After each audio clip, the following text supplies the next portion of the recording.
If you decide to keep this pregnancy, then I'm going to be your worst nightmare. I will so frustrate you that you will wish you were never born. I was not angry all this while because it's not your fault, but just an unforeseen circumstances. But right now, I am so mad at you.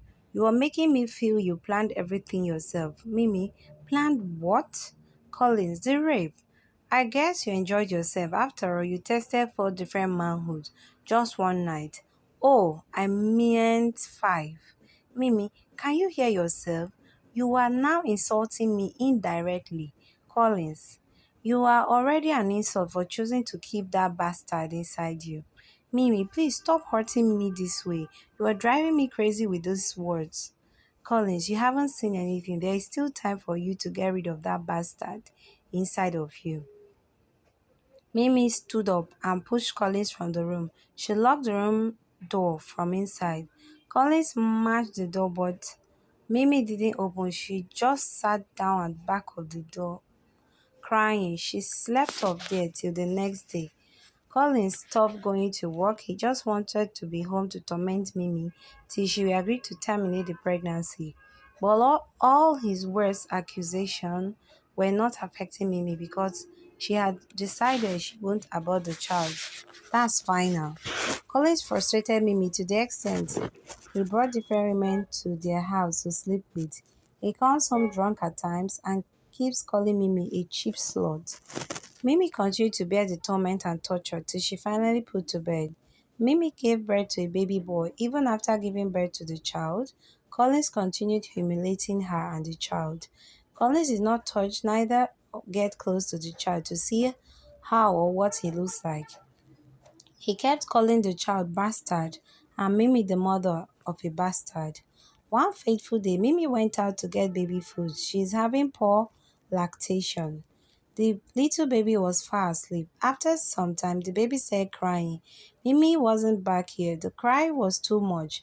Collins went to the room. His intention was to carry the child and drop outside the house, but when he picked the baby for the first time, he noticed the boy had some birthmark with him on his neck.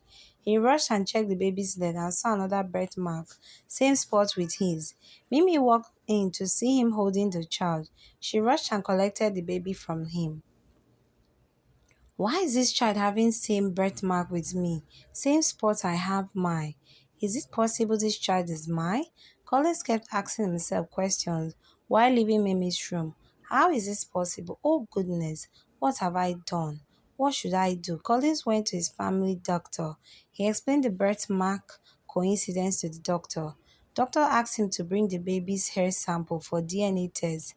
That's the only way he can confirm if the baby is truly his.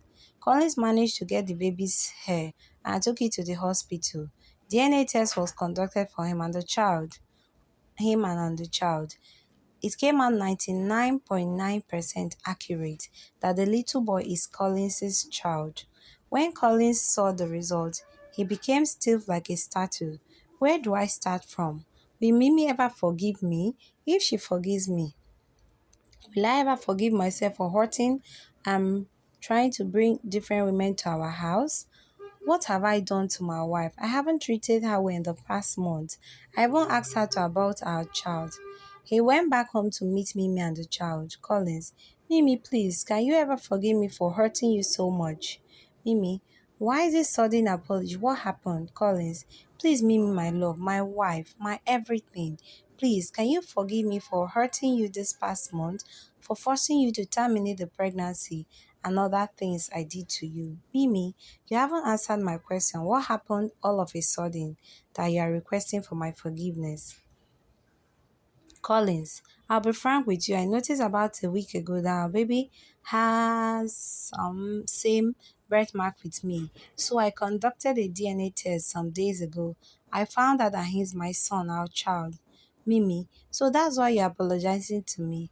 I don't need such apology. Please leave my room. Collins, baby, I'm so sorry. Please forgive me.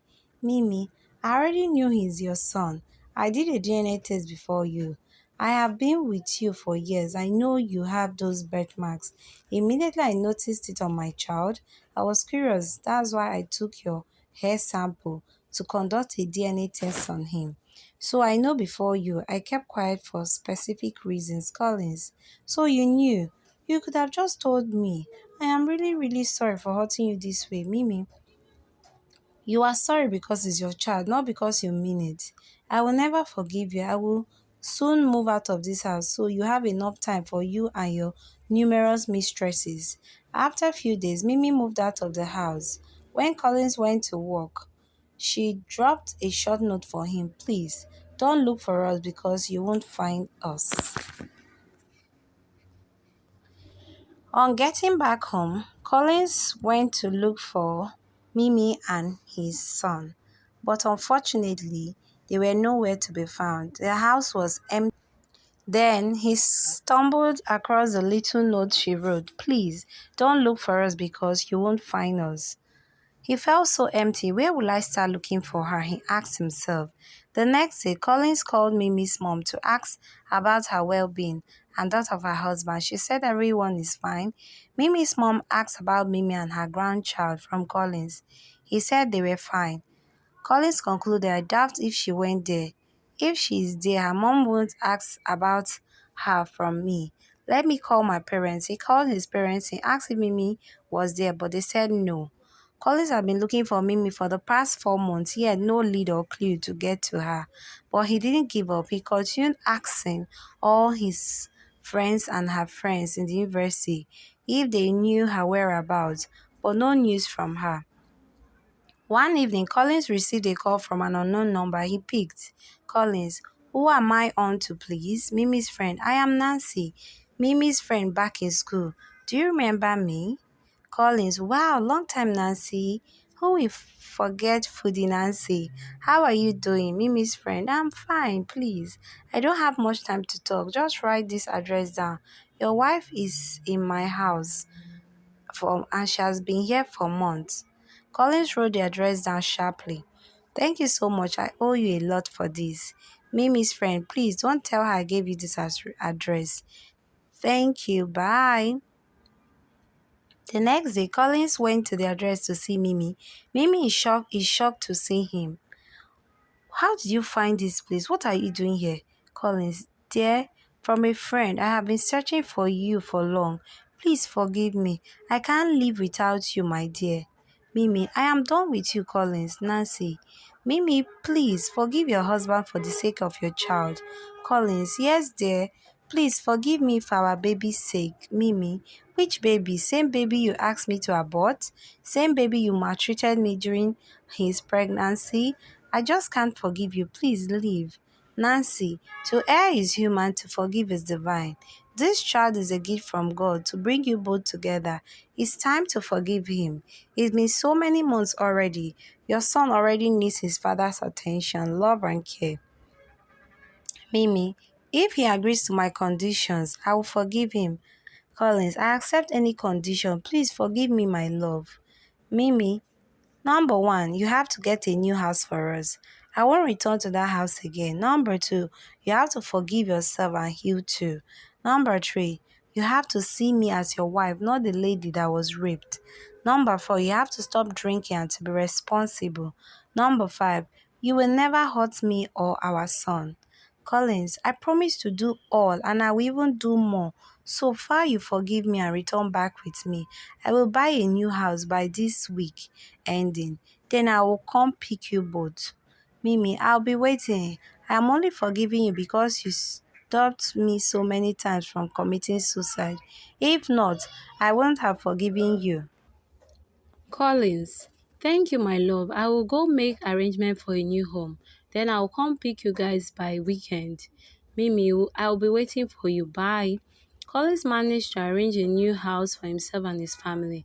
He went to pick Mimi and his son from Nancy's house. He appreciated Nancy by standing by his wife and child. He gave her a huge sum of money to thank her. Nancy thanked Collins as well. Collins and his family went back home, this time a new house. A house that does not remind them of the trauma they went through. Collins kneels down and appreciated Mimi for forgiving him, and he also promises her he will never hurt her or their son again.